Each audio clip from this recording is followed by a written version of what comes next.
President Yoweri Museveni instituted the non-party movement system of government when he came to power in 1986. The first referendum on restoring the multi-party democracy was held on 29th June 2000, but the proposal was rejected by over 90% of voters. A second referendum on the subject was held in 2005.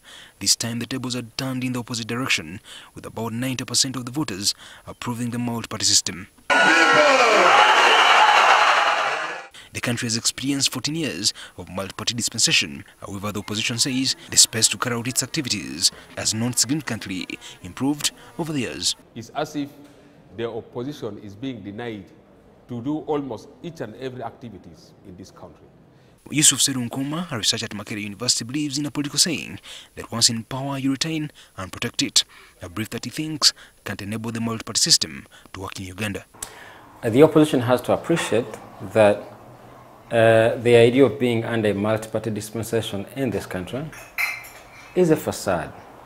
It's on the books, but it's actually non-existent. We're still under an arrangement of what you can call the movement system. It's individual merit. However, Serunkuma blames the opposition for lacking a clear strategy to overcome the current political environment, which doesn't favor them. I think the opposition are happy with this status quo because they have a job, they have big cars, they have respect in the communities. It's not incumbent upon them to really challenge the status quo because they have had plenty of opportunity to do so and they have not done so.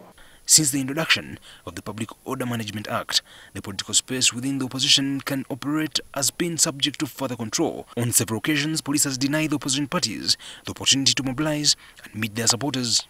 Now, according to the opposition, this has left the parties in constant state of weakness with few opportunities for growth. Now, the political parties, other than those in power, other than the one in power, NRM, will have a hurdle because then you must be muzzled out of political space so that there is unfair competition and the party in government, because power is between death and life, must remain in power. Opposition to make a program for themselves.